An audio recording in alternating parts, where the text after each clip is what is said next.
Want to add credit to a friend or family member's Tesco mobile account? It's easy to do. Tesco Mobile offers several convenient ways to top up someone else's phone through the Tesco mobile app, directly with a debit or credit card online, or by using physical or digital vouchers. No account sharing is needed. You just need their Tesco mobile number and your payment information. Let's walk through each method.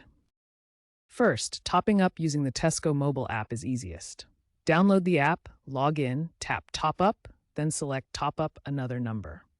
Enter the recipient's number and the desired amount between £5 and £50 in £5 increments. You can pay using a linked card or PayPal.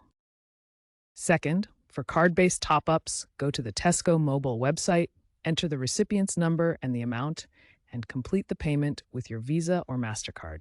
The site uses 3D Secure for added security. Finally, with vouchers, buy a physical voucher in-store or an e-voucher online. Redeem it by texting the voucher code to 4455 or through the app. Credit is added instantly.